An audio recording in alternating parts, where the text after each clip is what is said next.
My guests today on Coastal Front are looking to secure seats in the upcoming Vancouver Municipal Election as mayor and city councillors under the NPA. I welcome mayoral candidate Fred Harding, city councillor candidates Cinnamon Bhayani, did I pronounce that correctly? Yes. Great, and Morning Lee. Fred has been a leader throughout his career and life. He began his distinguished 30-year career in the police services in England, where he worked as a detective with the Metropolitan Police Service for London for 13 years before moving to Vancouver to raise his children. Fred is also a former West Vancouver police officer, having worked on Indigenous issues and many high-profile cases, including the Robert Pickton case. Cinnamon has also been a strong force in government for over 25 years, where she currently works as a regulatory compliance officer with the Department of Finance. Cinnamon is a mother, wife, and active volunteer in the Vancouver community, where she advocates for Indigenous rights and holds a criminology degree from SFU and is a current Masters of Arts candidate at York University. Last but not least is Morning, a successful entrepreneur, business consultant, and father who embodies a driven personality. Morning immigrated to Canada in 2004 with just $2,000 in his pocket. Working odd jobs in his early years, by 2006, some of Morning's companies became successful, and in 2015, he moved into real estate. Like our previous guests, we've asked Fred, Cinnamon, and Morning to pick two topics from which we will discuss for this upcoming election. The three of you have chosen to focus on affordable housing and public safety, with a bit of a focus on the downtown east side. And the third topic will be no shock to our listeners and viewers around financial accountability. So I want to thank all three of you for taking the time today to come on to Coastal Front. Thank you very much. Thank you. Now, before we get started with those hot topics, which tend to be the favorites for most of the mayoral and city council candidates, so it'll be a nice comparison for our listeners and viewers to opine on, I would like to start with an introduction of the three of you in your own words. So maybe we can start with yourself, Fred, and then after we've got the personal introductions, maybe we can hear a bit more about the NPA, or Non-Partisan Association, for those people who are listening who are not familiar with the NPA. Yeah. Okay. Well, first of all, I want to thank you and your entire team for the invitation to come and speak. And I am unbelievably proud and honored to be sitting with my two council colleagues here who are looking to go into council, because you can see from their backgrounds we have an incredible team.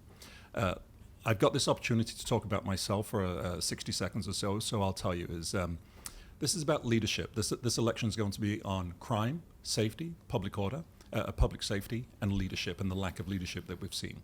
So my background, as you say, is actually over 30 years as a police officer. I joined in 1984, so most people in this room... You were 12 years old? Yeah, when I was 12, certainly. I was a teenager, believe it or not, when I joined the police.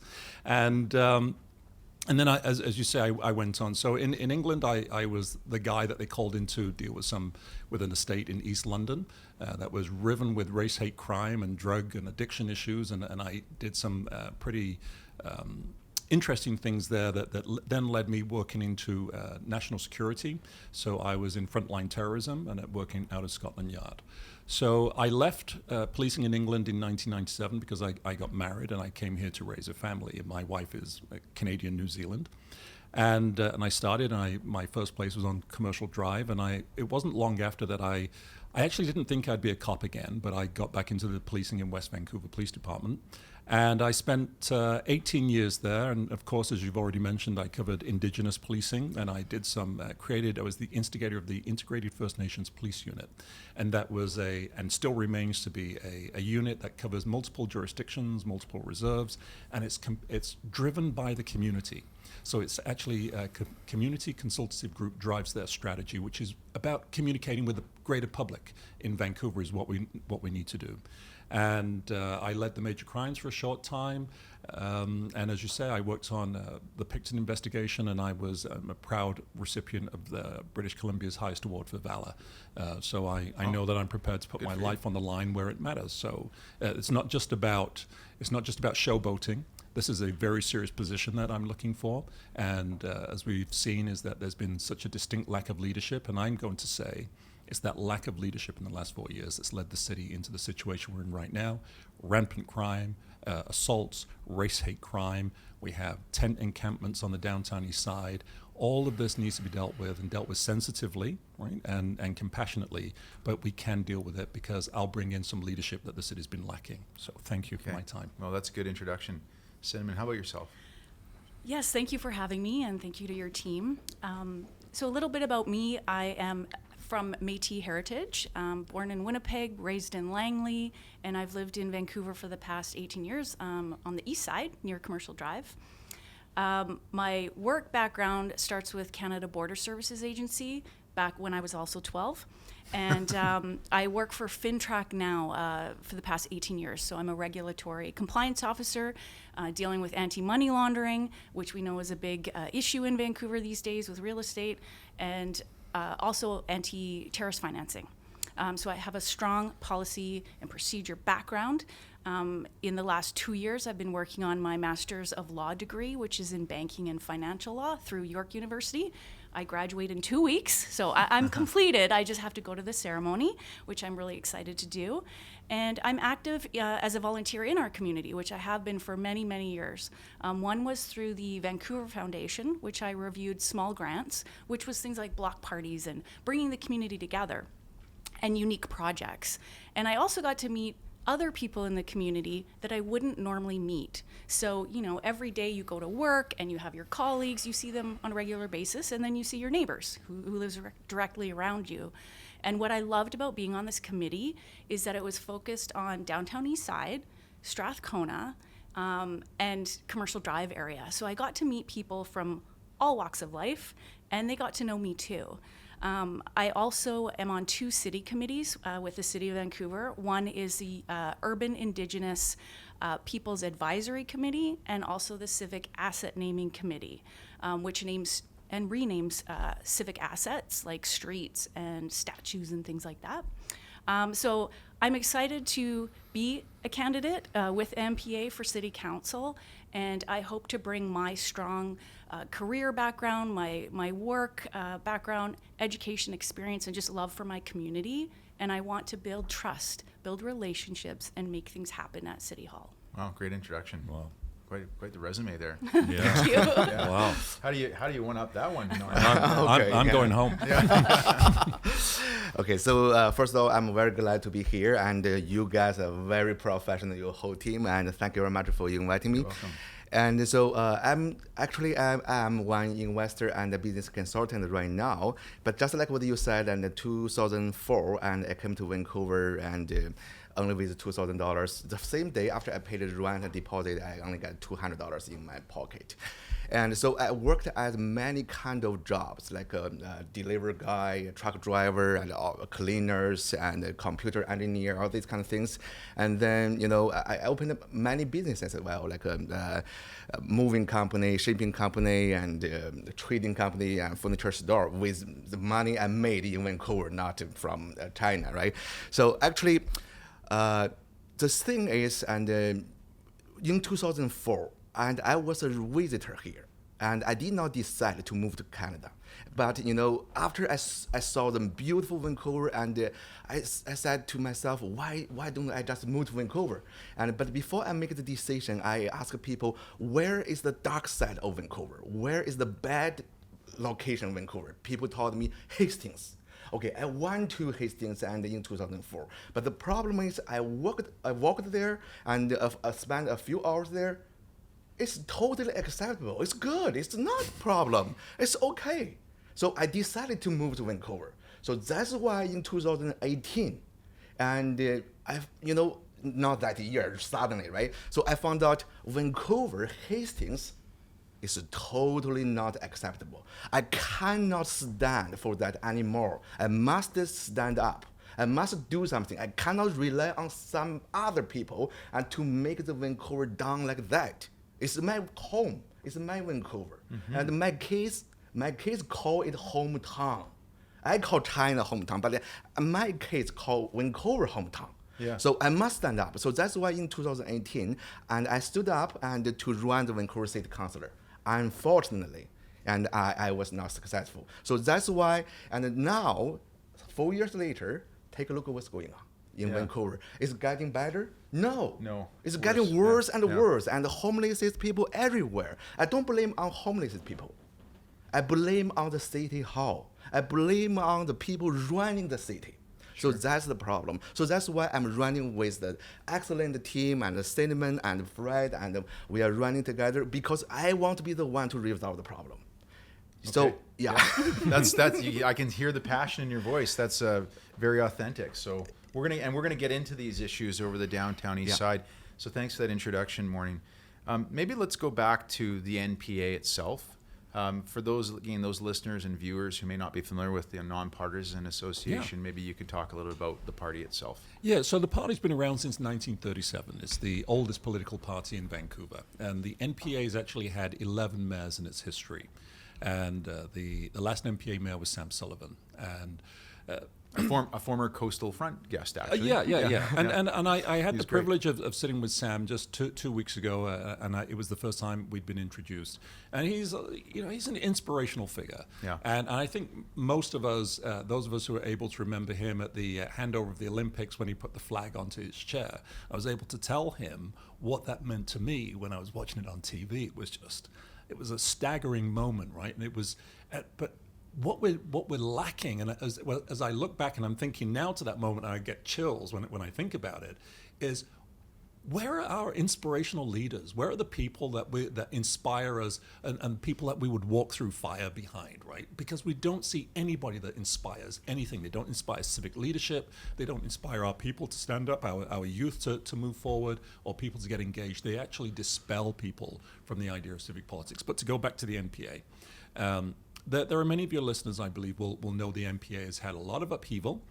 We lost some councillors, but I'm going to say this. Every single party goes through renewal, and every single party, no matter if it's in the UK, if it's in federal Canada, it's in Africa, Germany, Sweden, they all go through upheaval. And so people are saying, look, I'm disappointed with what happened. But the reality is, when you look at where we are, when you look at the candidates that we have, when you look at how strong we are on this bench that we're putting forward now, it is probably the strongest team of candidates and council candidates and everybody from the Parks Board and the School Board that the NPA's had in 25 years. And I mean that sincerely. When people look at how strong our bench is, it's really remarkable. Mm-hmm. So anybody who had concerns about the NPA because we changed and we lost some people, the new blood is 10 times better. Like 10 times better. And so I urge them to take a second look and give us a call. Okay, well that's good. That's a good introduction. We do want to get into these topics, and we'll get to that in one moment. I will just mention that we did have John Kupar on as one of our mayoral candidates, and I really was impressed by the guy. And I had a chance to speak to him. We were going to publish that interview 20 minutes before we were publishing. He gave us a call and said, hold off, there's some news coming, and then 20 minutes later he made his announcement he was going to step down from running for mayor. I had a chance to talk to him one-on-one personally and to make sure that clear the air. It was completely his decision, yes, and his decision alone. And from what I got from him, his heart wasn't in it anymore. Yeah. It wasn't for any kind of other conspiracy reasons or that someone else influenced him. This man clearly doesn't get influenced by other people. Yeah. You've now stepped into this role. Talk for just a quick moment, Fred, about how did that unfold? How did it go from, and I don't even know, were you running for council and then you jumped it? No. Oh, okay. So I can't remember where you were yeah, at. No problem. It's just that everybody knows. I was actually in Beijing when I got the call. Okay. And so they dug deep and they went wide and called me. And the conversation that I had was, look, John's gone, and I was following it, and I read it in the press, in the media when I was in Beijing. And I'll talk about being in Beijing in a second because it's important so that people understand the context of why I was there and what I was doing. The question was, look, they've looked around and they need somebody that can beat Kennedy. And we're in as we've already said, we're in a public safety election. This is going to be about crime and public safety. And of course I knew some people because I ran in the last election for a different party. And I had relationships that I'd built, and they saw me and they saw my strengths in the last election. And that's why they came to me and asked me would I do it. I didn't immediately say yes. I had to consult, obviously, with my wife. I had to look, and I wanted to see what kind of team they had. I wanted to know that there was money in the bank, that there was a campaign team behind them that could actually win this, and that the campaign team is second to none. And as I've already talked about, the depth of the bench behind, it's the best. Okay, so it wasn't that's too when I difficult of a decision for you to make after you've done your research. After I did some research, I think it was 72 hours that I looked, and I had conversations forward and backward, because it was a big decision to leave. I had a growing business in Beijing. Yeah, so maybe why don't you speak to that? You mentioned that there's significance about the fact that you were in Beijing. Yeah, so I want to talk about the significance of being in Beijing. People are saying, hey, look, they call me the parachute candidate, right? So I was in Beijing, simply. Vancouver is where I raised my family, and I want people to know is that I actually have never given up my residency of Vancouver. I pay my taxes here. I just had to go and pay the extra taxes yesterday. My car is registered here. My medical is here. My bank is here. So I'd never given up. So when I was running the last campaign election, my wife became very sick, and during the campaign, she was more and more unwell. The election day was on October 20th, and she left the country she saw a lot of doctors during the campaign. And on the 23rd, she flew back to China to get some more medical attention because it wasn't helping. I brought her back to Canada in early 2019 to see more doctors. We saw 10 doctors and still couldn't work it out. And we went back to China again to get more medical attention. By the time we worked out what it was, she was stage 4 cancer, and she was on her way out. So, and I'm pleased to say, she's obviously, as you know from our earlier conversation, she's back on her feet. But my wife has really struggled to get her health back. And it has been, as anybody knows who's gone through the cancer journey, it is arduous, it's tragic, it is heart-wrenching, breaking, financially crippling, and we're comfortable, right? But it is quite the journey. But right. My wife's back on her feet. If people saw her, they would never know that she was so sick, but she came back from the absolute brink of death. Wow. That's why I was in China. Well, I'm happy for you for that story. You. That's a nice story. And you're right, because most people diagnosed with stage 4 cancer is generally a death sentence at that point. And so I can't imagine the journey you went through, but it's nice to hear that she's back. But you're back here. You're living in Vancouver. Yeah. You're running for mayor candidate. Let's jump into our first topic, which is around housing. This has been a hot topic. Almost everybody coming in here has had a conversation about it. And so maybe I'll start by saying it seems like every politician I've interviewed in the last 4 years since we started Coastal Front, from my very first city council interview with Adrian Carr, I've had David Eby on the show twice, Pierre Poilievre, they've all come to the table saying, I've got the solution for the affordable housing crisis that we're dealing with. But yet we continue to see issues with people being able to afford to live and work in Vancouver. So where does the NPA come into this? Like, how are you guys going to have something different from what we've seen in the last 4 years? If you don't mind, if I may just take the lead on this question and say, look, our housing strategy was released yesterday. But there's something, and I want to really talk about it because the housing is critical, because housing affordability is not just for people trying to get on the first ladder. Housing affordability is people in Vancouver making $100,000 a year and they're sharing apartments with 2 and 3 people, or they're paying $5,000 or $6,000 a year in rent. One of the biggest issues that we're facing in housing affordability is we've got a breach of trust between the public, the developers, and the politicians. And I blame the politicians for this, as we've just seen from this so-called donors list that was found, and it's being attributed to Kennedy Stewart's party, is we've seen politicians berate and belittle and use developers, the bad guys of the city, the greedy people who are making their profits on the backs of everybody else. And so their base was eating this up. And then they're disappointed to find that actually the developers are the ones who are funding the people who are, putting them out there as the straw men. So part of our policy now, we have to fix the broken system. That's the first part. So this leads to how are we in this crisis? Because the city's become so toxic for developers is that I think, as most people know, they're actually beginning to leave. So instead of building more, they're building less. Developers who were building property probably had 8 starts 4 years ago, got 0 starts. They're moving to Seattle, Arizona. They're out of the business. Burnaby in North Vancouver. Just to comment on this for a second, Fred. Yeah. I have tried my hardest for the last year I know most of the top developers in the city, and I've had candid conversations with them on the phone, trying to get them on a coastal front, maybe even as a panel. Not one of them want to come on record. And they've told me this because they don't want to be blacklisted by city council for calling out the mayor and city councilors for not approving projects that they're trying to get done. So I can tell you, we have builders who want to build. Those same builders have told me what you've just said. So we didn't discuss this before. Nope, You're bringing this absolutely up the first time. Just make sure everybody's understood. And these are conversations I've had with these builders who've said to me, we've typically built a portfolio of land. They acquire land. The big builders are still building, but so the mid-size and small-size builders, they've stopped buying land in Vancouver. Whatever they had in their inventory, they either sold it off or they built and then they never renewed it. They're renewing in Burnaby. They're renewing in West Van, North Vancouver, and they're renewing places like they've gone to Edmonton, because they said, look, I can get a 4-story, 5-story, all apartment, all rental apartment building built in Edmonton. I can get it from date of acquisition of that land to completion and people housed there in less than 2 years. Yep.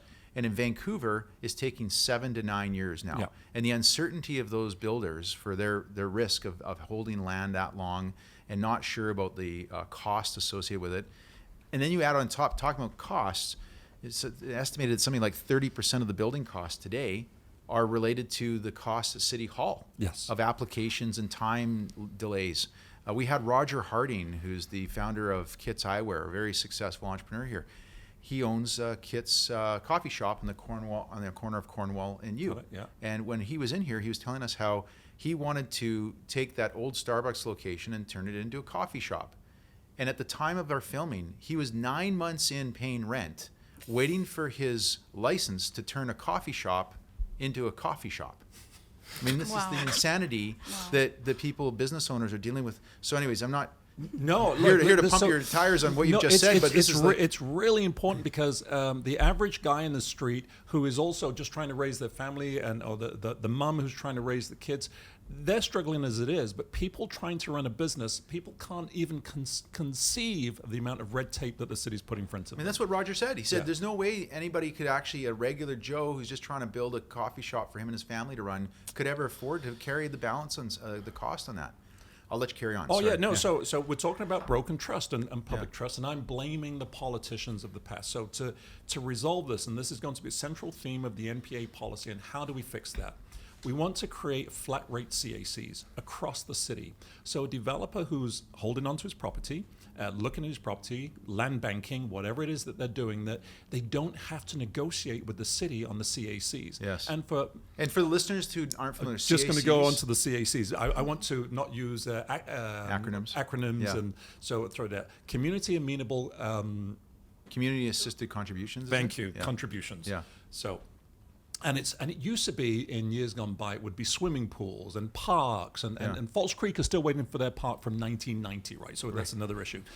So swimming pools, parks, and playgrounds, and things that they would put in, and sewerage, and clean pavements. And most of them, and this is what the CACs are about, and how much they have to negotiate with the city. So if we have a flat rate, this will stop. If you're a developer and you're coming in front of me at city council, 30 times a year, of course you want to make sure that the system's going to be good. Of course you're going to want to donate to my campaign. But with flat rate CACs, the developer who's standing beside you is going to be paying the same as you. So you don't have to have your arm twisted behind your back in any meetings in City Hall or in a coffee shop or anywhere in Vancouver. This is going to absolutely level the playing field for every developer and every house builder who wants to build. I spoke this morning to a house builder who says that the permits just for the house alone are $70,000, and he's building for profit. Right? Yeah. So that's getting passed on to the people. So we have to do supply targets, which is going to be another thing. So we know that we have a net gain of citizens into Vancouver of about 6,000 a year. We know that because it's a certified data census information. But we're only providing 900 rental units a year. And that's why we're looking at this affordability, as I say. It's not about people. It's not about people at the bottom. It's not about people on minimum wage. These are people making $100,000 a year are struggling to find accommodation and homes in Vancouver. So if we have supply targets and we know what's going to be coming in 5 years, 8 years, 10 years, we need the public sector, we need the private sector to be providing that, right? Right. No municipality in the world can provide the kind of housing that Vancouver needs without going bankrupt. But we know the private sector are ready, willing, and want to build it. But it's just, again, we've got to cut the red tape. Okay. So that's what we're going to do there. So Okay. supply targets. And I just want to make one more comment. We have to remember, the government is quite rightly inviting people into Canada, right? The federal government invites people into Canada. And they're coming in droves. And they're coming to the Lower Mainland, and they're coming into Vancouver as well. We have to make sure we accommodate that. We have 50,000 foreign students coming in, but there are 400,000 Canadian passport holders in Hong Kong, right? So 400,000 Canadian passport holders in Hong Kong, and they're not all going to Toronto, right? So we really have to prepare. So supply targets. And of course, obviously, which everybody's talking about is mandated minimum times for permit waits. So 7 years from conception to completion is nonsense. So one of the common questions I ask to all of our guests who come in on this topic of affordable housing, look, I'm a free market kind of person. I work in the financial markets, and I'm a firm believer in just let capitalism do its thing. Is this not just as simple as basically getting the red tape out of the way so builders can build and create more supply, and therefore it solves the problem? I mean, it seems very simple in my mind that that's the solution. Not everybody seems to think that way. I can say from the previous guests I've had on. What is your position on the sort of supply-demand equation? Is it that simple, or is it something more than that? So, Andrew, I'd like to address this question. So, my background is public safety and financial crime, and so obviously as a politician, I need to know about housing. So when I researched what is affordable housing, like what does that mean? It's actually three things, and it's affordability, it's housing, and it's affordable housing. They're three separate issues, but somehow it gets lumped into all one thing, right? So it's confusing for people. So then I broke it down into 3 S's, and those 3 S's are supply, sustainability, and subsidy. So when we talk about supply, what can I do to make it better at City Council? And that is permits, it's efficiency. And my personal motto through my whole life is efficiency. I do not like wasting time. I don't want to make it difficult for people. I want people to be able to get what they want faster. And I think that's why at FinTrack, people are really happy when they find out I'm their compliance officer, because I tell them how to do things faster, better, get it done, then move on to what's really important, which is their main business. So for supply, I recently learned of these purpose-built rentals. And what's different about an individual renting out an apartment that they purchased, these purpose-built rentals, they do affect supply, sustainability, and subsidy. So if you have a purpose-built rental, it will be managed by the owner, which is more effective for the people. It builds community. They're looking at quality. So they want longevity. When you have an individual that rents out their condo, you, as the tenant, might be kicked out at any moment. I can't imagine raising a family, or, you're a couple and you live there, or even by yourself. Like, how do you really get involved in the community when at any moment you might have to find a new place to live, and moving sucks? That's a good point. So if we push forward and allow and make it more efficient for the purpose-built rentals to be built in Vancouver, you're looking at efficiency, quality of life, community, durable, beautiful buildings that the owner doesn't want you to leave. They want you to stay. It's a nightmare trying to find a new tenant. You want the same neighbors. You want your kids to go to the same school and have that confirmation that this is where you live and it's your home. And when we look at subsidy, that's either through the city or other levels of government. So, it's all about community for me. So I think one of the ways that we can make Vancouver more livable and accessible is focusing on the purpose-built rentals. Okay, so let's maybe to tie this into purpose-built rentals. When we've had Christine Boyle from One City on recently, one of the proposals that their party is brought forward, and they actually brought it forward in the current city council we have quite recently, is this idea that any single family home should be allowed to be automatically permitted to build a 4-story strata condo building or 6-story all rental building, which is what you're talking about, Cinnamon. So just to clarify, I said to her, okay, well, like I live up in West Point Grey, and on 10th Avenue, we've got a vacancy rate amongst the businesses there of probably north of 70% now. And there's just not enough business. There's not enough people living there to allow the businesses to thrive. So if you allow these homes to just convert into apartment buildings, that maybe is good for those businesses. But I can't imagine if I was a homeowner and I've got a house to the right of me and a house to the left of me, and the developer comes along and like one builds a 4-story condo building and one builds a 6-story apartment building, and I'm wedged in the middle. And I clarified, I said, is that what you're willing to see happen? And she said, absolutely. What's your position on this strategy or this policy? Can I go first? Go first. Okay, so I live in a unique community just off Commercial Drive. I'm in a single family home, fortunate enough to be there, that has been stratified. So it was a full-size lot divided into 2. So we own one part, and then there's the other home, and we share a communal space in the middle. That's our backyard. So you get to know your neighbors that way. We have social housing across the street. I know all of the neighbors. We have a co-op across the street as well. Then we have townhomes as well, and then rental apartments down the street. We are all of it. And I could see how it would be scary for people not to have that, but I do think you can't just greenlight everything, if in certain communities or different communities. It does work though. But if you've only ever lived in a single family home, I think that you don't know what it looks like. But where we place these buildings needs to be a thoughtful process as well. You can't just greenlight it and it goes everywhere. It really does have to be thoughtful. You have to consider transit and schools and what's existing in the community. But I think if it's done thoughtfully and well, then we need more units. We absolutely need more units. If you have thousands of people coming to Vancouver every year, then you need the space for the people to be here. So you do believe, to a certain extent, in the sort of supply-demand issue Yes. of just creating more supply? We need more supply, but it has to be thoughtful. Yeah. And like I said before, it has to be quality. Yeah. You just don't want to be, popping up things all over the place and then they fall apart and then you're into this terrible cycle of then what? Sure. Morning. I mean, your background is in real estate development. You've got into this space. So why don't you coin in and tell us what your thoughts are on the affordable housing issue here in Vancouver? Yeah, when we talk about the affordability of the housing, and it's not only about the affordability, just like Cinnamon mentioned, and it's about the community, it's about the infrastructure, about school, about livable, about inclusive, all these kind of things. But when I'm talking about this one, is the whole solution. The first one is we need to build more supplies, that's for sure, but not for the whole Canada. Not for the whole world.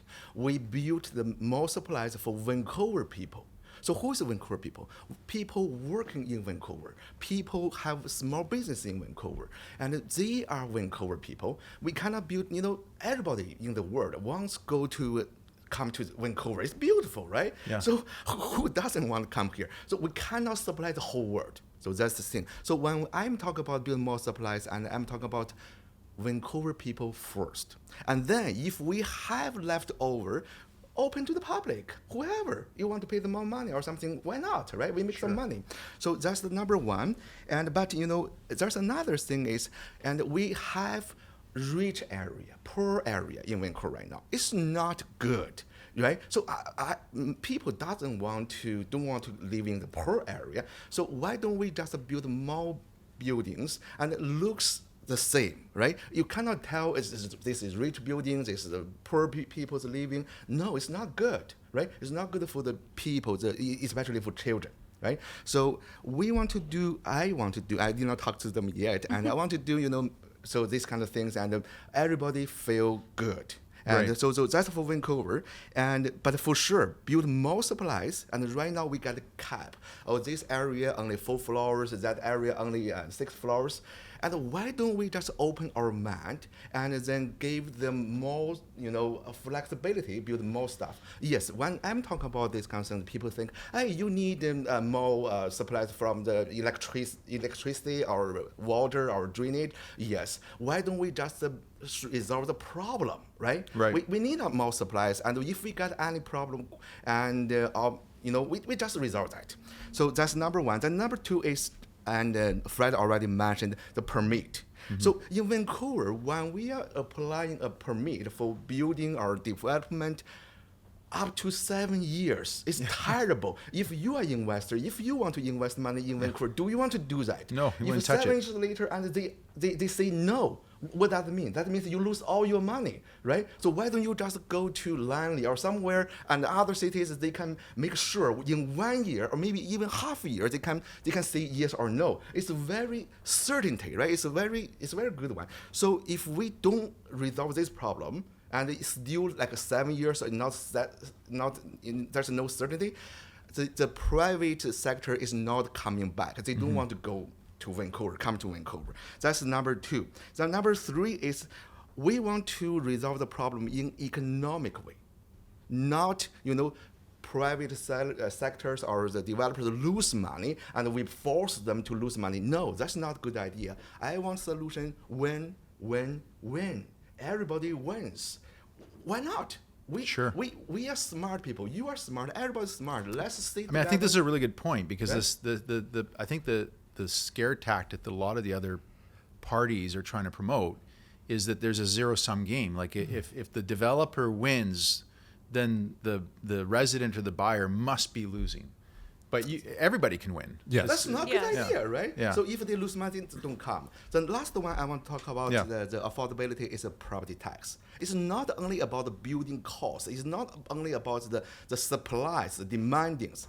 If you buy a house, you cannot hold it. You cannot live there forever. What does that mean? You lose the house, right? You will move out. So property tax is a very big one, big burden for Vancouver people. Why? People say, hey, morning, you need to pay the workers, the city staff, and everybody. Yes, but we have some way to reduce cost, reduce the waste. We spend so much money on something is not necessary for Vancouver city level. Well, that's really refreshing to hear, because I think you're probably the first person I've had who actually walked in here and said, we actually spend too much at City Hall.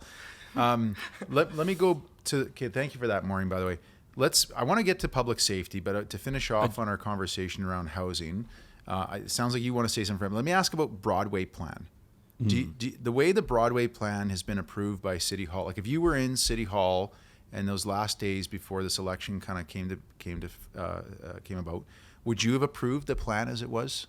To answer that question first, no. But I just want to add one last thing without going back on the housing affordability and CACs, and to go what Cinnamon was discussing earlier.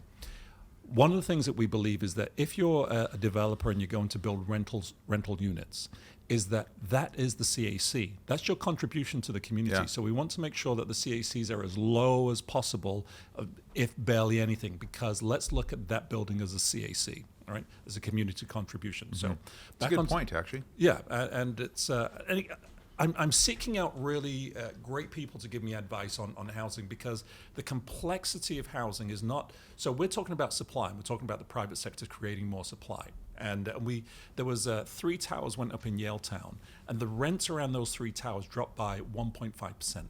Now, for some people who are struggling, that's a significant amount. If we can create more affordable housing, maybe we'll see a reduction in some of the rents, and certainly the price of some buildings. But to go back to the Broadway plan, no, I would not have approved it. And I think it's a flawed plan. So what I spoke to the campaign team is, can we cancel it and can we go back on it? And they said no. We could, but they've got penalties built into it right now. And the penalties will be in the billions of dollars. So do we need to revisit it? Absolutely. We've got to revisit the Broadway plan. So you may have read the Goodman report. I read it recently. It was put to me, and it's a really great report. And it talks about how when the Broadway plan was initially conceived, it's it was at, I think, 70,000 housing units around there, but they whittled away and reduced the size of the buildings, and they lost 30,000 units. Now, that's not my number. That's from the Goodman report. They know what they're talking about, right? Yeah. And and I have to listen to them as the experts. And I sat down recently, and just the staggering complexity of what they're bringing to the table is, it's not easy, right? It's going to be lengthy discussions, and it's not a discussion that you can throw out in an election, not because people don't understand. Of course they do, but the complexity is there's interweaving arguments, and I know you know that. So no, the Broadway plan has got a lot of flaws. If we can build affordable housing or smaller housing around transit hubs, that's the biggest environmental contribution we can also make to the city, where people are using transit, they're using less cars. What do you mean by smaller housing? Well, because What's that? What does that mean? Smaller housing is do we need big homes everywhere? So if we're building 30,000 units, they can't all be 2,000 square feet. Oh, I 1,500. see. Okay. So let's build apartments that people can live in. But also, it was said to me, look, some of these units are 430 square feet, and that's just not big enough. And I'm going, actually, I don't know if that. My first apartment that I lived in London for 11 years was probably around 500 square feet. I lived there for 11 years. Yeah, sure. And I never felt squashed, and I want people to know, I grew up in social housing. I grew up in a council house in Manchester with 9 siblings and my mother, right, single parent family. And as I explained to my kids when, we were obviously a privileged family and live a privileged lifestyle, and I said I would have to move 22 people into our house so that they could know what it was like for me as a kid growing up, so that they understood how little space you have. So, but we do have to talk about house sizes. What is the size and the square footage of a house that is reasonable? Because we can't put people in shoe boxes, and we can't warehouse people in shoe boxes. So again, the quick answer to your question is, do I approve the Broadway plan? I have to, because of the complexity of what's been put in front of the council already. Okay. That's good. Good summary. Well, that was a good conversation around housing. Let's jump to public safety. Now, Cinnamon, you've had an incredibly interesting background with your career, and I can only imagine what you've maybe seen in your line of work. For a city councillor to be able to sort of walk in your shoes is something that most people in city council haven't at this point. In your opinion, does Vancouver have a public safety issue today? Absolutely. So this is more than not just sensationalism from the media. You actually think there's a public safety issue? Yes, there is random attacks, but not only that. I mean, a lot of people focus on downtown East Side because it's so visible. But Vancouver's a port city. We have an international airport, and we're close to all of the borders, right? So drugs are coming in and coming out, which affects public safety. And people maybe don't think of that, but that's through my lens, that's what I see. In Vancouver, we have crime, we have poverty, and we have homelessness, and people don't want to talk about these things. And when I look at downtown East Side, and because of the committee work and the volunteer work that I've done, I talk to people down there. They are friends. I've built relationships.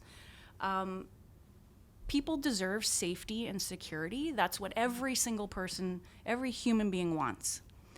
And what's happening right now in downtown East Side, and which is spreading to other neighborhoods, is violence, unpredictable behavior. We have dangerous people out there, and there's predators out there. There are so many good people in downtown East Side, and there are protectors down there that try and keep bad people away. But there's an ugly truth that there's human trafficking, drug trafficking, sex trafficking. All of these things are happening, and people are being targeted down there. And I will say something that could be controversial, Andrew. But Vancouver, I believe, has become a city of enablers. And NPA is here to stop that. Because, everyone talks about the 4-pillar approach, but we're lacking in the 4 pillars. Cinnamon, before you go into what's lacking in the 4 pillars, can you just maybe clarify for the listeners and viewers what the 4 pillars are. Okay, the 4-pillar approach involves harm reduction, prevention, treatment, and enforcement. And in Vancouver, we have harm reduction, and some can argue enforcement, but I think we're lacking in prevention and treatment. And I don't think anyone grows up or wants to find themselves in a situation where they're in this cycle of addiction. So right now we have safe injection sites in Vancouver. We have safe supply sites. They're separate. And you know what? This is affecting individuals and families, to be honest. It's interesting when you talk about people and safe supply and safe injection, and you'll always, people think of like an individual, maybe a stereotype. But through my volunteer work, I've talked to families. I've talked to a mother who was an immigrant to Canada, and she has a 6-year-old boy. And the mother said, "Cinnamon, you're running for city council. I need to ask you a question." And I said, "What?" And she said, "Why can my husband go down the street and get free drugs? How does this help our family?" And it just gave me chills, right? And so the boy was sitting beside me on the couch, and we're talking, and he says, "Yeah," I said, "my daddy's gonna die soon."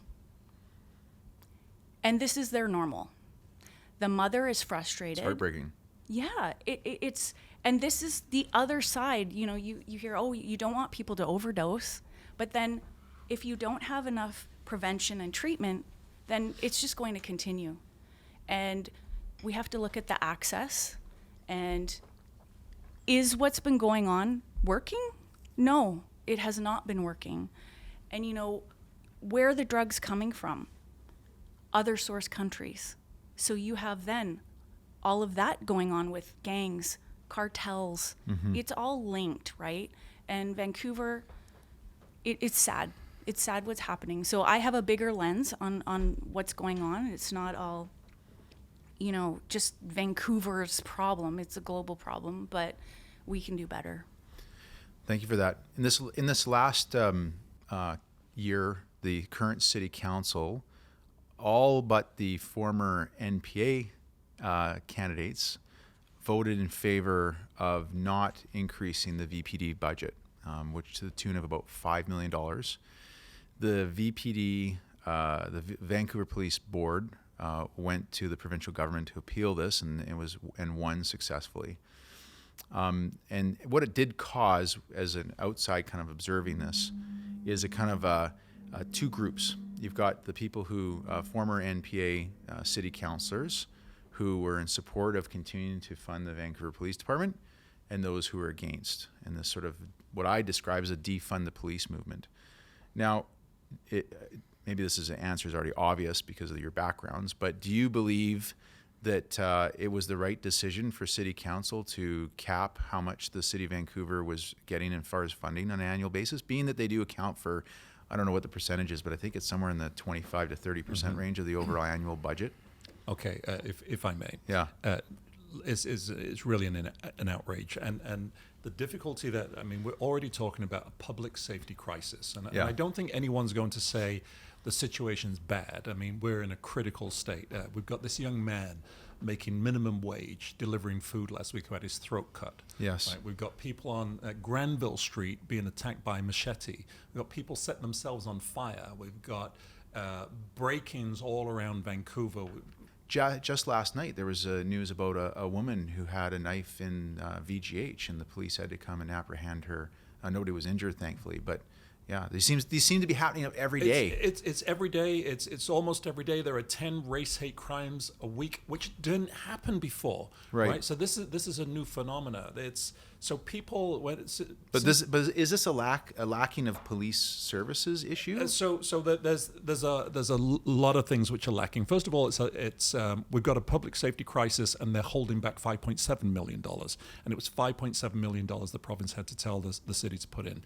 We're lacking a leadership because the mayor has walked away from his role as the chair of the police board. Right. So when you're one of the biggest privileges that you can have as a mayor is the safety of the people in your area, right, in your city. That's your biggest privilege, that you're their protector, and they look to you for protection. He abandoned his post. So one of your biggest responsibilities as well. Yeah, it's a huge responsibility. Look, if you take an oath of office, and if I had an oath of office to be the mayor of the city, there is no way I would dishonor it by walking away from the biggest responsibility that you have, which is the safety of the public, the safety of the people. So. And we're also looking at the police have already been defunded. I think everybody agrees, and the numbers are very clear, that the police have not had an increase in their resources, in their staffing levels since 2009. So since 2009, the residences, the net gain in population of Vancouver has gone up by about 80,000 people, but the police levels are still the same. There are no cops on the downtown east side. Mm-hmm. So I walk around with a doctor who says, I see them when there's an overdose, but otherwise we don't see them. She's now afraid. She's got to practice with 8,000 patients in her practice, and she's now afraid to walk down the street. People are always talking about the fear. So we have to do better. There's a lack of leadership, there's a lack of policing, and there has been a distinct lack of funding. So I'm going to say this, which is not controversial, is policing is expensive. And we don't want to raise property taxes, we really don't. But we have to bring on additional police resources. We have to bring them on, and I want to do that through bringing on 50 retired police officers. Don't want 50 old people walking around the streets. I want people my age, younger. Some cops can retire in the mid to late 40s, and I want police officers with a great discipline record, police officers with a good arrest record, police officers who would come on and do a short-term contract, do 2 years, 3 years, and then we can fill it in with new blood through the Justice Institute as they begin to move out the back door. So we have to get them walking the beat, get them walking the streets. Okay, Fred, I'm going to pause for a quick second to contrast. You're proposing to hire 50 retired police officers. Ken Sim has come out saying that if we elect an ABC majority, he will in his first 100 days hire 100 public health nurses as well as 100 new police officers. So he's got double the number of yours, including he's going to throw in all these nurses as well. So, why wouldn't listeners want to vote for a guy who's going to bring in, arguably twice as many police officers as you're going to do? Okay, it's a really great question. And do you know what? It'd be great if we had 200 new police officers. The reality is that Ken never even approached the Vancouver Police Department to ask them if that's the numbers that they're looking for. The Vancouver Police Department is saying that they need about 59 police officers plus approximately 20 clerical staff. That's the numbers that the Vancouver Police Department have put out. They haven't said that they need 100 cops. They would love to get 100 police officers. We really would, but there's a cost, right? They don't come for free. And 100 police officers is going to be about $10 or $15 million a year. But when you have the fringe-in benefits added, it's about $15 million a year. The money's got to come from somewhere. The nurses are a provincial issue. Right, it's not a city issue, and we're already talking about that the city is dabbling into things which are provincial and federal, and we need to stay focused on our city issues and let the province take care of the nurses that we need. There's no doubt we need more welfare and mental health staff. There's no doubt about it, but that's from the province, and they have to tackle that. We have to focus on keeping the city budget down. It's already ballooned under this administration by $359 million. It's doubled in size since the last NPA government, and the taxes have gone up 25% in the last 4 years. Yeah, can't do it. You can't just bring in 100 police officers. And just my final point is, the Justice Institute, who trains the police officers, only has 25 spaces a year for the Vancouver Police Department. 25 spaces a year. There's no 100 police officers coming. Oh, so you're saying that even if someone was willing to fulfill that promise, it can't be delivered on because the Justice Institute, which is the organization that determines how many police officers go into a community, is capped at 25 for Vancouver? 25 for Vancouver. And even those 25 spaces, because I am in touch with the Vancouver Police Department, I am in touch with the staff that work there, they're struggling to fill those spaces because they don't have the recruitment that they used to. So policing was a vocation. When I joined policing, people joined the police for 30 years, and they saw it was a 30-year police career. Now people join the police for 5 years, and 3 years, and 2 years, and they're not joining. They're not coming. We're in Gen Z. And Gen Z are not seeing Well, the and let's police be honest, service who as would want to be a police No. officer these days? I mean, like this is not a job that I think most people would It's want. tough. No, it's completely changed beyond all I mean, recognition. they've been vilified. Do you believe? Okay, look, you're a former police officer, West Vancouver, London. You're a visible minority. What's your view on the city of Vancouver's sort of grade on how they're dealing with adopting visible minorities, including people of other races and genders and creeds and that type of thing?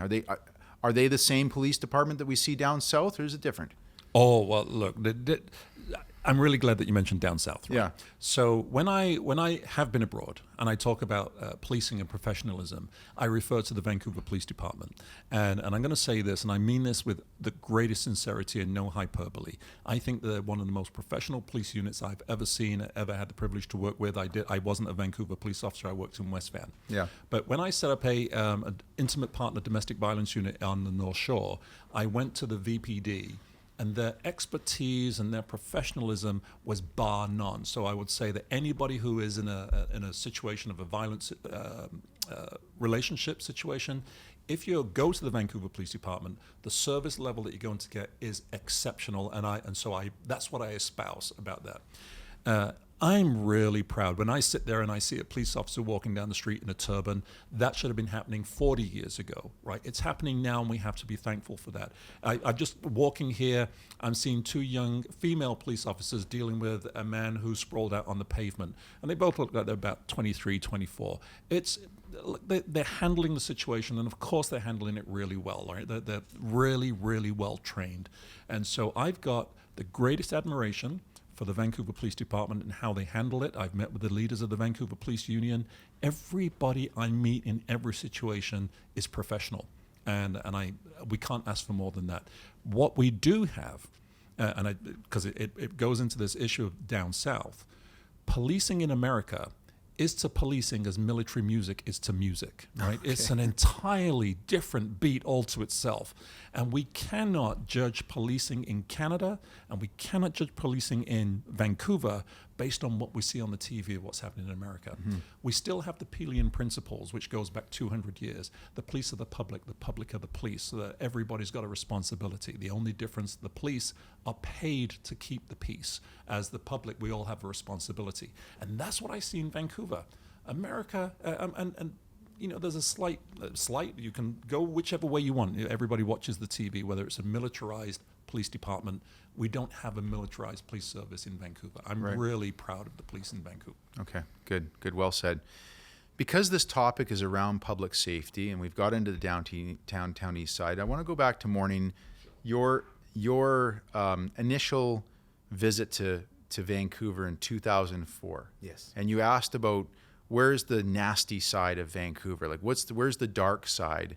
And you went down to the downtown east side, and your observation was it really wasn't that bad. I mean, you probably maybe didn't see some of it, but it wasn't, you didn't have the impression that someone walking, the same Morning Lee who shows up in the downtown east side in 2022 would probably have a very different impression.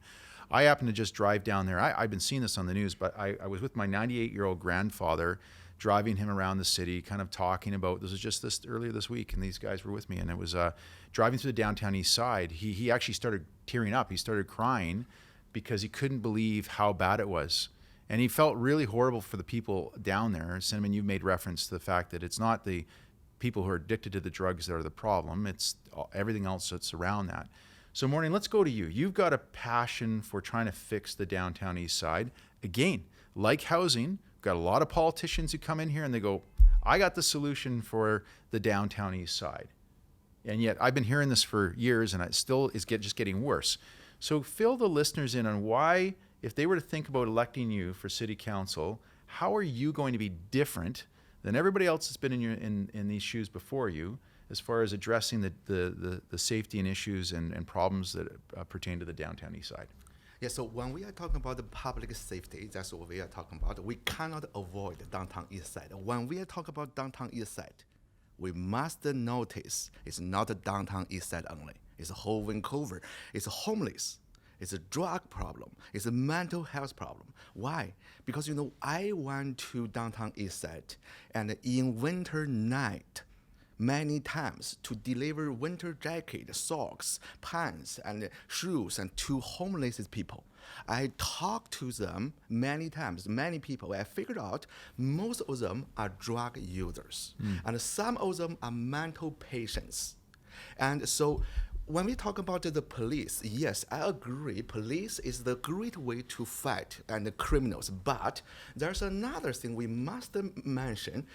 If we get more and more criminals, how many police do we need? You mentioned 100?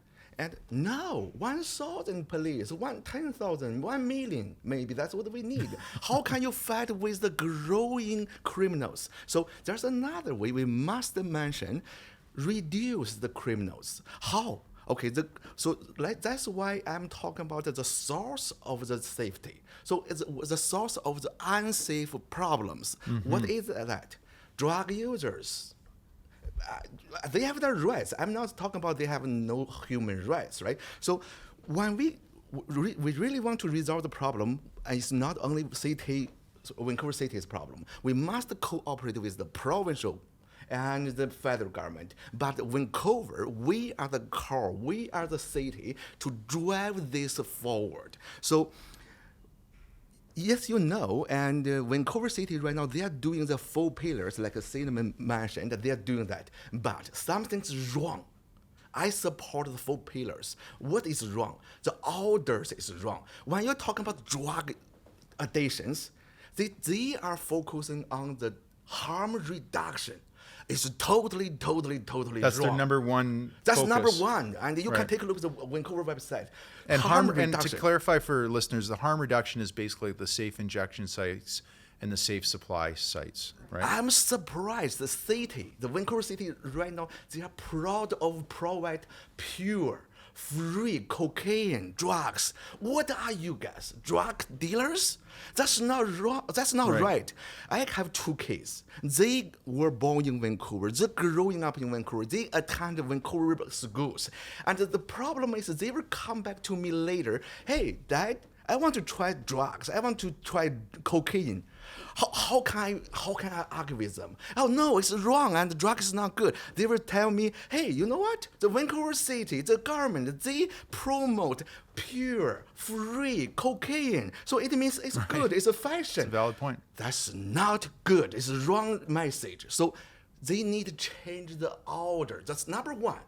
If we really want to resolve the problem, the number one must be prevention. Prevention. Take a look at what's going on in Vancouver. Did you see any prevention programs? I did not see anything.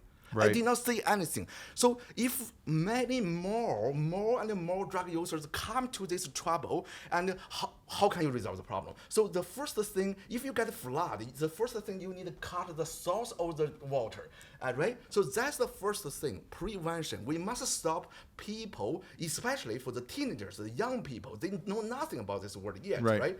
They will come to the drug problem. That's number one.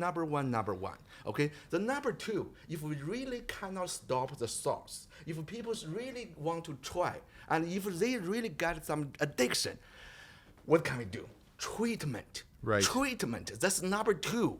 Treatment. We must do the treatment, right? We cannot just look at them, watch them like right now, and they're dying on the street in the downtown east side. That's not right. The treatment, we must think about one thing.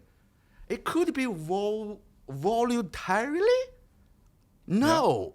Yeah. If you can't do it voluntarily, it cannot call drugs, right? Yeah. So we must do Well, it's interesting. I mean, David Eby has come out publicly saying that he believes, I don't know what the number was, but if someone's like a repeat offender and creating problems, havoc as an addicted individual 3 times, he believes it's fair. I mean, I don't want to quote David because he's a good friend of mine. Hopefully I got this right.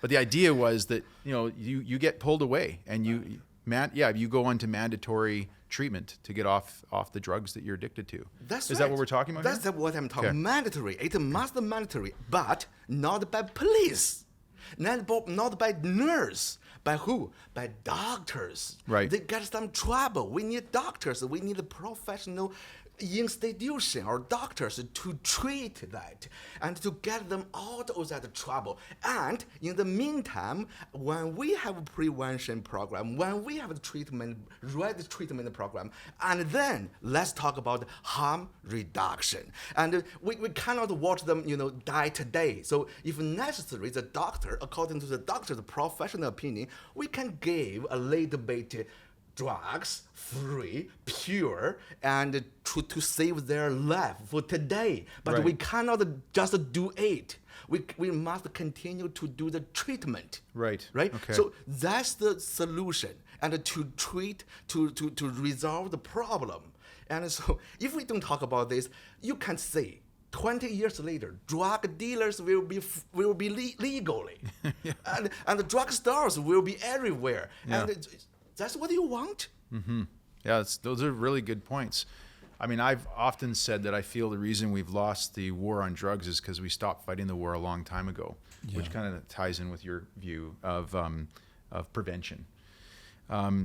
You two look like you're chomping at the bit, ready to say something as well. So first of all, I want to clarify. I know that Morning's not advocating that we get 10,000 police officers. So it's like just for the listeners' clarification. We cannot have, and to re-emphasize what he's saying, harm reduction and safe supply alone, yes, they've got their place in this entire process, but it must come with treatment. So, I keep saying to people, and because I've been down there, and to your point, when I walked down, I was on my way to my accountant, and I had to go through Tent City. My eyes welled up because I got my stories, I got my history with the downtown east side that I go. But, it's like if harm reduction and slum housing were the only thing that was on offer, and your child was the person that was down there receiving harm reduction and safe supply, you have to say, is it good enough? Yeah. Right? Do you think that that's good enough? Because I don't think anybody believes it is. Right. So we have to have a treatment program. So because of my history on the downtown east side is this whole question of mandatory treatment, and David Eby is saying that because it's polling well. But, I was talking about should we have mandatory treatment when I worked on the downtown east side on the Missing Women's Task Force because of what I saw. And you see, I saw the records of somebody that I was working with, their medical records for 7 years, and the records had to come on a dolly. So because they couldn't carry them, and I'm not kidding you, I went to St. Paul's and the guy came pulling in a dolly backwards 7 years, and they were stacked like this. That's police officers. It's an entire ward. It's a school. It's probably classrooms, and it's treating like an entire ward or hospital of a floor of old people in a dormitory. It was one person who had not contributed to society, and I make no judgment against this person because there for the grace of God go I. That could have been me, right? But we have to, when we look at that, that's when we have to have a conversation of mandatory treatment. I'm not saying that we should have mandatory treatment. Mm-hmm. David Eby can float this around. I'm saying we have to have a conversation about mandatory treatment. Right. We really do. Okay. I want to kind of speak to the elephant in the room. There's been a video that came out recently about yourself, Fred, with respect to SOGI, which for the listeners who aren't familiar stands for Sexual Orientation and Gender Identity, a policy that was brought into the school board system or the BC. I don't know if it was BC schools or just the city of Vancouver. BC schools. And there's been some talk, including one of your former NPA school board candidates, Tony Dong, who stated your comments as being bigoted and prejudicial.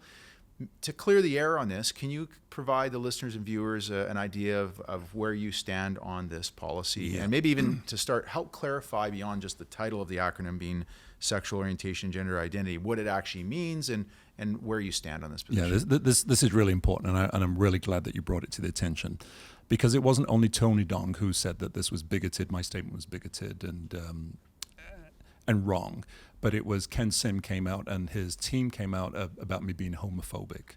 So let's be clear about what I said. And I said that the program, the way the program was rolled out, was wrong. And I used the term foolish, and my statement was probably clumsy, right? But basically what I was saying was not controversial, because I was saying parents need to be involved in programs of controversial programs that go into school. And this was an issue about LGBTQ youth in schools. LGBTQ youth were not engaged in the program rollout. And that was the other thing that I said. So I also recognized and said at the time that SOGI is two things. So there's SOGI, which is an enhancement to the BC Human Rights Act, which is about, obviously, lesbian, gay, transgender youth and people. And so no one in their right mind is going to come out against an enhancement to the BC human rights. That's what we're all looking for. What I also said, but then there's SOGI 123. And it's SOGI 123. That's the name of the program that's in the schools and how it was rolled out. I said it doesn't go far enough because it only protects the LGBTQ youth inside the school. It doesn't protect them outside of the school. It doesn't do anything for vis-min kids, right? So my comments were about we need to do something that's better. We need to engage LGBTQ youth and we need to engage parents. Again, it's not controversial. But I was in the process of a political process, and so my words were spun around, and I know that Drex was going crazy about this homophobic man who's now leading the NPA. Nothing can be further from the truth. Now, people were saying to me, I need to apologize, and I should make a statement. And I did a statement 4 years ago. But here's the reality is, I know who I am as an individual. And when these statements were being made about me, they took up less than 1% of my brain power because I wasn't interested. I know who I am, and people who know me and know me for my entire life know who I am. But what I realized is it was actually hurting my kids. And that's where I draw the line.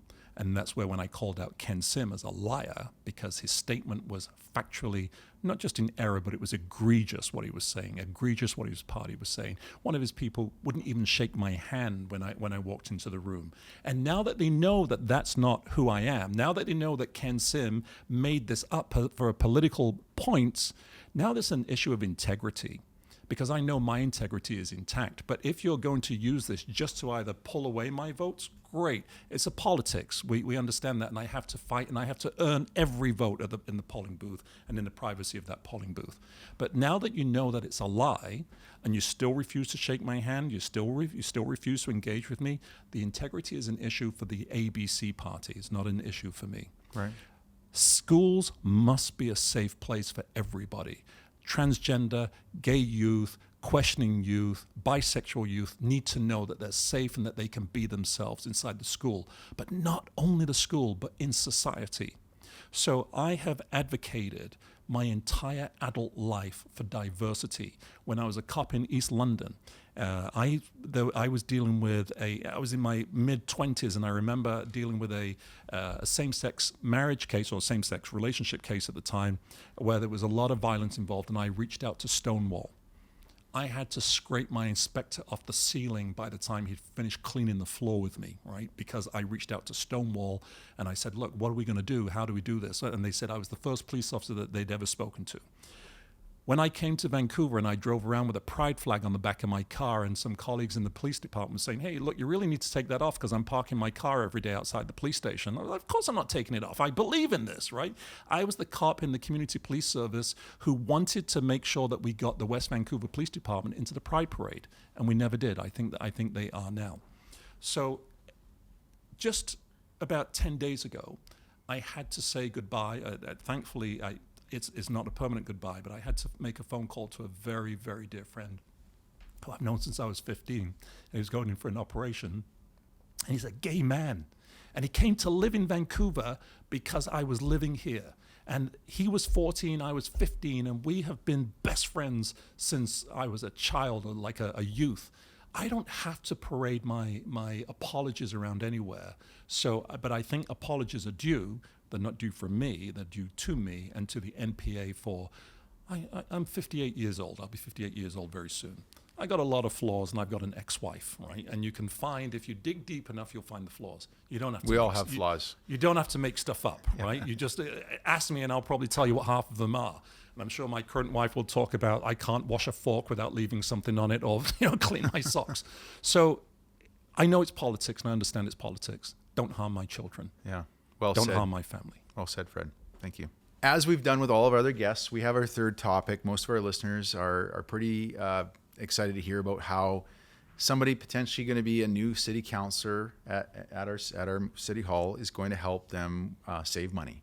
Right. You know, most of our listeners are pretty financially inclined individuals. So when I look at the city's finances, which I nerd out and do that often, and I take a read through the annual financial statements, I'm always appalled at how much spending goes on in certain areas of the city that to me seem like, some people have coined them as pet projects, or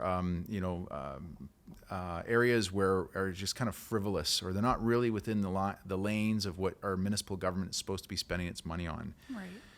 In your opinion, where is the city currently overspending its money? It's clearly not in police. You don't believe that. So where is the city currently overspending? Well, Andrew, I looked at a few things for financial responsibility, and I come from a compliance perspective, so I'm looking at policies and procedures and gaps and deficiencies. So what I discovered was staffing. Apparently there's 40 comms people, and is that necessary? So that's one of the first things that I would look at, because, wow, I don't even think like BC Hydro has 40 comm staff. So you look at other big organizations and businesses, and they don't have that much. So is that necessary? And you just think about all the salary dollars going towards that. It's outrageous.